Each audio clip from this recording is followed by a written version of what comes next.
আজ যাচ্ছি নবদ্বীপ, কারণ আমার বোনের এক্সাম পড়েছিল নবদ্বীপ বিদ্যাসাগর কলেজে।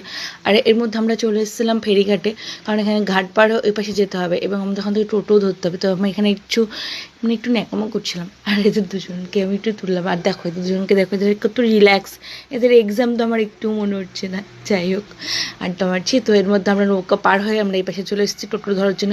আর ওরা আমাকে ছেড়েই চলে যাচ্ছে, বাবা এত জোরে হাঁটছে আমি পারছি না। আর এখানে ঠাকুরের জিনিসপত্র দেখছিলাম আমি। এখন আর কিছু নেওয়া হবে না, কারণ তাড়াহুড়ো করে কলেজে যাচ্ছি। আর এটা হচ্ছে বিদ্যাসাগর কলেজ, আমি এখানে কোনো দিন আসিনি, ফার্স্ট টাইম আসলাম।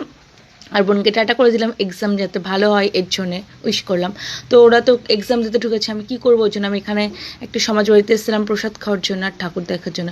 তো ঠাকুরটা দেখতে পাইনি, কারণ ঠাকুর দুপুরবেলা শয়নে ছিল। আর এখানে গাছটা কত সুন্দর না।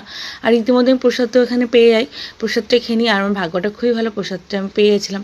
আর এখান থেকে আমি লাড্ডু নিয়েছিলাম। তো লাড্ডু নিয়ে যে গেট থেকে বেরোচ্ছি, একটা হনুমান এসে হঠাৎই আমার হাতের থেকে লাড্ডুগুলো নিয়ে চলে যায়। আর কি করব, ওকে দিয়ে দিই। এরপরে আবার আমি নেক্সট টাইম লাড্ডু কিনে কালো প্যাকেটে মুড়ে বাড়ি আসি। তারপরে ওদের এর মধ্যে এক্সামও শেষ হয়ে যায়, তো ওদেরকে নিয়ে আমি ঘাটে চলে আসি। আর এই দেখো, ঘাটে এত ভালো লাগছিল না হাওয়াটা। এখানে কিছুক্ষণ আমরা দাঁড়িয়েছিলাম, হাওয়া খাচ্ছিলাম। দেখলাম কী বা করবো গিয়ে, একটু হাওয়াই খেয়ে যাই। গঙ্গার হাওয়াটা সত্যিই সুন্দর। আর এখান থেকে না মায়াপুরটা দেখা যাচ্ছিলো, এত সুন্দর লাগছে কী আর